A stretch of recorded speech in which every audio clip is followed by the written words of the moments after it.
Senhores ouvintes do nosso canal no YouTube, Professor Erivaldo Oliveira da Silva.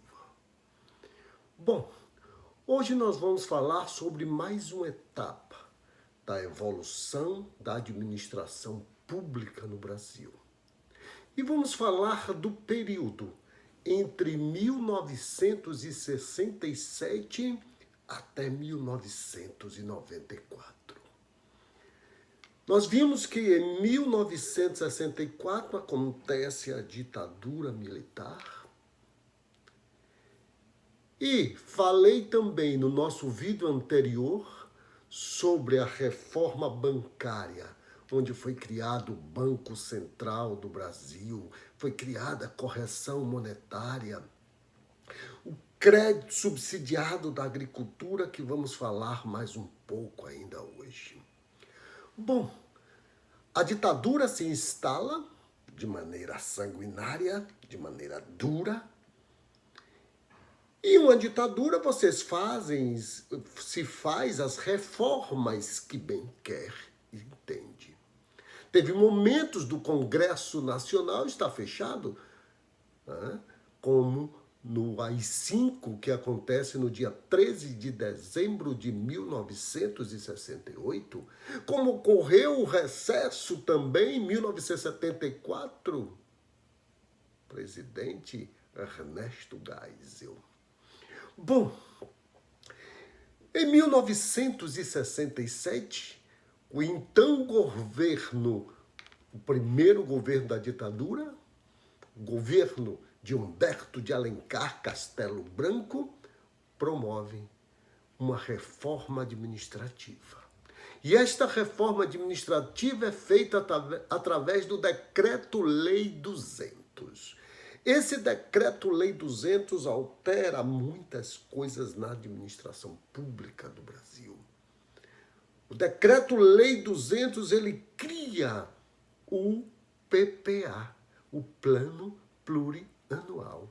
Torna obrigatória, e a Constituição de 88, no seu artigo 165, ratifica a obrigatoriedade do PPA. Ora, eu disse a vocês que a opção do Brasil para o desenvolvimento desde JK foi através do endividamento público, tomar dinheiro emprestado nos bancos estrangeiros, no Clube de Paris. Bom, vamos lá.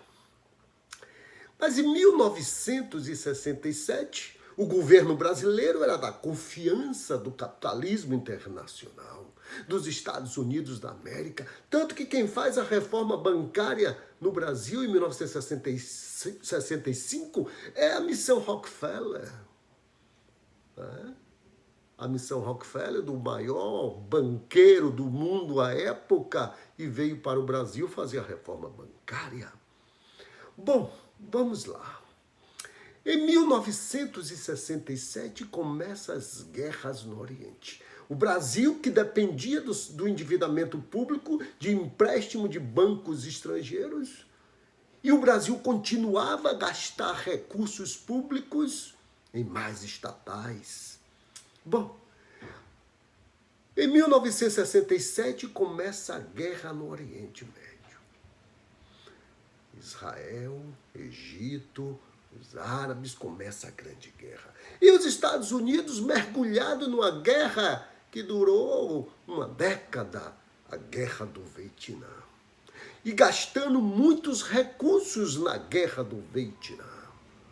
Os Estados Unidos começam a apresentar déficit em sua balança comercial. Por quê, Erivaldo? Porque o preço do barril de petróleo, em virtude das guerras do Oriente, o barril de petróleo sai de $12 o barril para $38 o barril. Mais que triplicou. Consequentemente, os Estados Unidos, o maior consumidor de petróleo do mundo, entra em crise na sua balança comercial. Enquanto isso, a Rússia, estávamos na Guerra Fria, a Rússia espalha os seus tentáculos pela América, pela África. O Brasil recebeu tanto tanto dinheiro neste período, mesmo às custas de uma guerra do Vietnã, mesmo com a crise nos países, devido à crise do petróleo, o Brasil recebe tanto dinheiro que o período entre 1967 a 1972 é conhecido na história econômica do Brasil como um milagre econômico.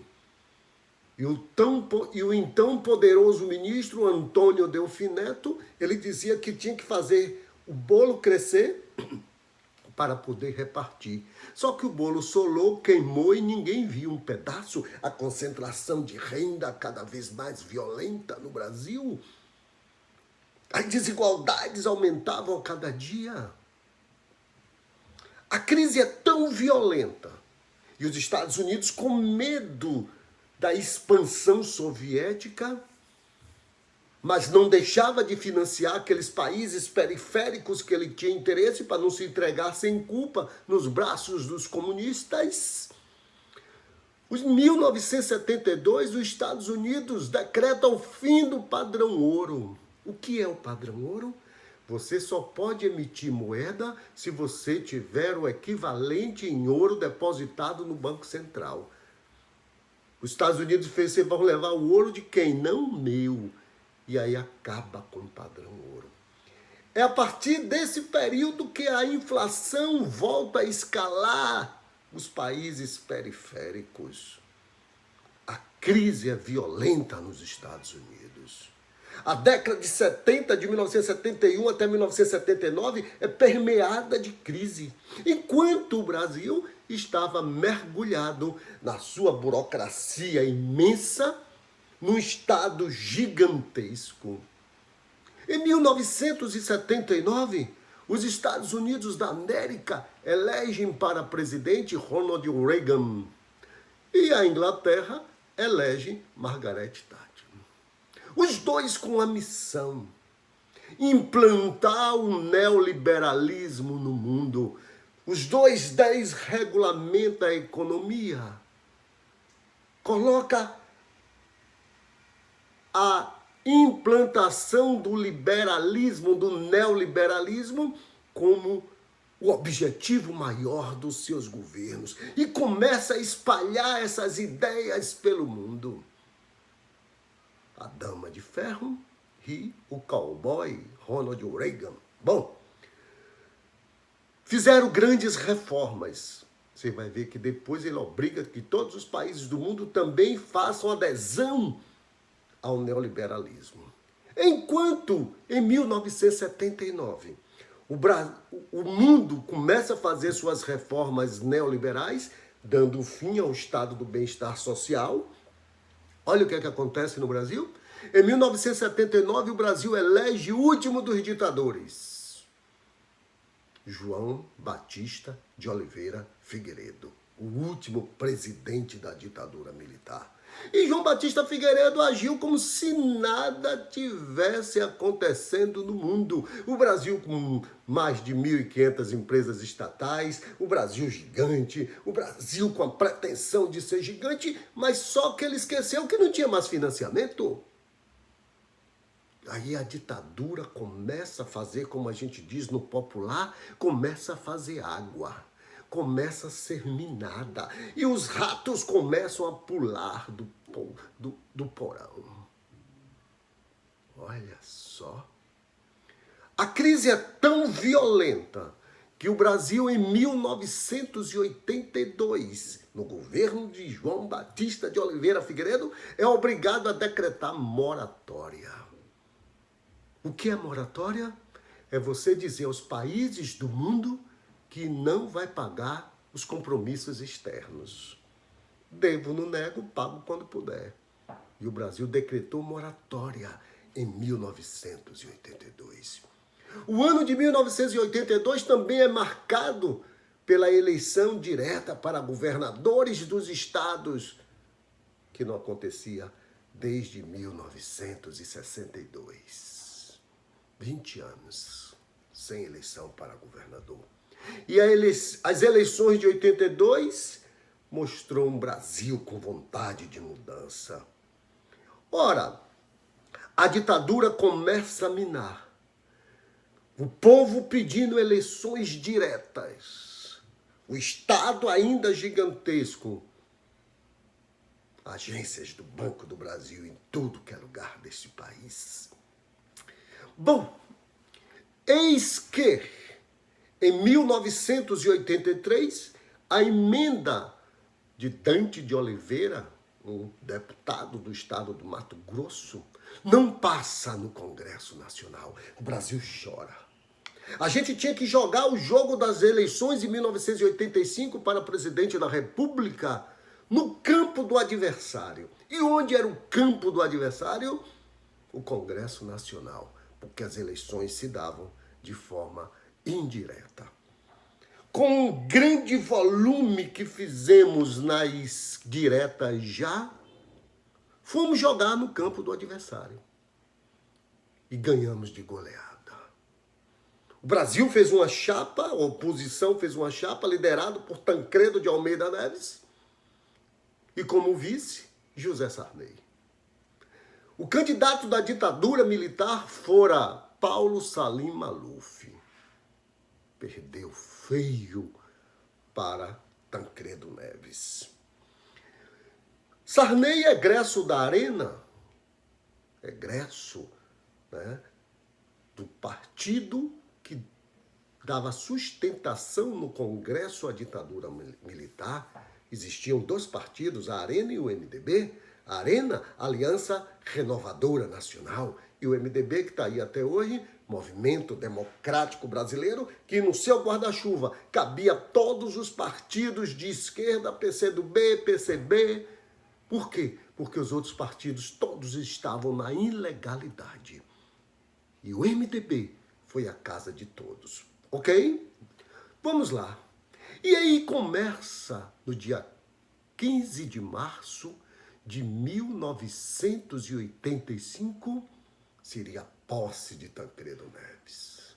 Eis que no dia 14 de março, um dia antes, Tancredo Neves é acometido de uma doença e assume em seu lugar José Sarney.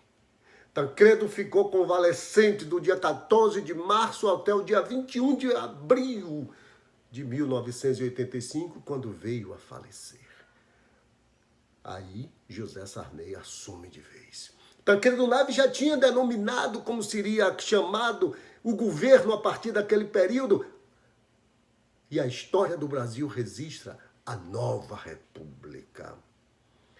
Sarney faz um governo tentando redemocratizar todas as instituições do país.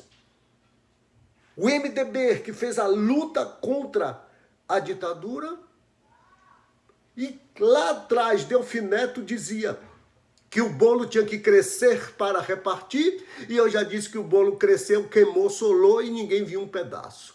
Vem o governo Sarney e diz: nós temos que fazer justiça social. O MDB. Nós temos que fazer justiça social.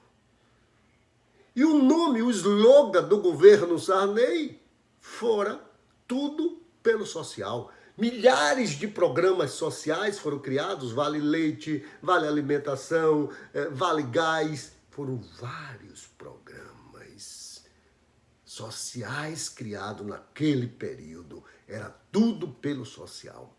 A crise da dívida se aprofunda. A crise da dívida atinge proporções absurdas. O Jornal Nacional só falava da dívida externa, como hoje fala da Covid. Era todos os dias. Sarney tenta ganhar mais um ano de mandato e ganha. Sarney sairia em 88, mas só foi sair em 89. Ok. Em 1988, Sarney é obrigado também a decretar moratória. 2 moratórias na mesma década. A credibilidade do país vai lá para o chão quando ele pede moratória. Sarney tenta salvar com seu governo a máquina gigantesca. No dia 28 de fevereiro de 1986, Sarney lança o Plano Cruzado, congelando preços. Imagine, congelando todos os preços da economia. Tinha um órgão chamado SUNAB, que era a Superintendência Nacional de Abastecimento, que entrava nos mercados para fiscalizar os preços. Plano Cruzado. Nos primeiros meses foi um sucesso absoluto, de fevereiro até novembro. No dia 15 de novembro de 1986, quando se abrem as urnas do país, o MDB, dos 22 estados de então, porque a gente só ganha 27 estados com a Constituição de 88, em 1982 nós tínhamos 22 estados. Pasmem, para você ver o sucesso do Plano Cruzado. O MDB elegeu 21 governadores. Só perdeu em Sergipe. Apenas em Sergipe. Olha que coisa, meus amigos. Vamos lá. Criou uma nova moeda.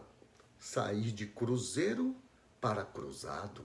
Depois cruzado novo, porque Sarney, depois do Plano Cruzado, que acabou em novembro de 86, Sarney ainda fez mais 2 planos. O cruzado novo e ainda fez a política de feijão com arroz, né, do Maílson da Nóbrega. Antes teve o Plano Bresser, Luiz Carlos Bresser Pereira, que todos vocês conhecem. Vamos lá. Em 1988, mais precisamente no dia 5 de outubro de 1988, Ulisses Guimarães decreta, apresenta a Constituição Cidadã para o Brasil. A Constituição que retomava grandes direitos políticos. Em 1989, luta nas eleições presidenciais. Pela primeira vez no Brasil se discutiu a redução do tamanho do Estado e a permanência do aumento do tamanho do Estado. Collor de Mello defendia as privatizações, defendia a redução do tamanho do Estado. Do outro lado, Luiz Inácio Lula da Silva, no segundo turno, defendia o Estado grande, o Estado do bem-estar social. Collor, privatizações, Lula, a manutenção. Eis que Collor de Mello vence o pleito. O governo de Collor de Mello, ele tenta fazer várias privatizações, mas não consegue. Não consegue, o Congresso barrava, o Congresso barrou. E o Estado continuou gigantesco. O Collor só conseguiu privatizar 3 órgãos. Embrafilme, que era uma agência que cuidava do cinema brasileiro. O IBC, o Instituto Brasileiro do Café. Né? E a nossa famosa SUNAB. Ok? Privatizei. A SUNAB eu não privatizei, desculpe, a SUNAB eu extingui. O IBC, extingui. E Embrafilme, eu privatizei. Collor foi eleito com a bandeira da privatização e da caça aos marajás, porque ele dizia que no serviço público só tinha marajás. Polêmico como Jânio Quadros, andava de jet ski, de submarino, saía para correr todo dia. Parece coisas que a gente vê hoje, né? Gente na porta da Dinda, hoje é na porta do palácio. Coisas de quem quer aparecer. Coisas de quem não está ali para governar, está ali para aparecer e para fazer maluquices, como a gente está vendo hoje no Brasil. Collor não se sustentou porque desafiou o Congresso. E Collor cai em setembro de 1992. O governo dele dura 2 anos. Foi ele que fez o congelamento da poupança. Foi ele que fez esse congelamento, que morreu muita gente porque perdeu todo o seu dinheiro. Tá vendo, meus amigos? Collor é deposto é cassado e assume o seu vice, Itamar Franco, que era do MDB das antigas. E o MDB e Itamar Franco chama para o seu governo os pesos pesados do PSDB. O PSDB toma o governo de assalto e fica com o governo. Vai ser ministro das Relações Exteriores Fernando Henrique Cardoso, para tentar devolver a credibilidade perdida do Brasil, negociando com os países, com os organismos internacionais. Bom, Fernando Henrique Cardoso depois vai para o Ministério da Fazenda e cria, olha só, o Plano Real. O plano que debelou a inflação. A inflação brasileira, que já chegou a 80% ao mês. E hoje a gente não sabe nem o que é inflação direito, né? Nem o que é inflação. Fernando Henrique Cardoso estabiliza a economia brasileira como ministro da Fazenda. 31 de julho de 1994. O Plano Real entra em vigor em sua totalidade. Eis que Fernando Henrique Cardoso foi candidato a presidente da República em 1994. Vence as eleições com o ex-presidente Luiz Inácio Lula da Silva.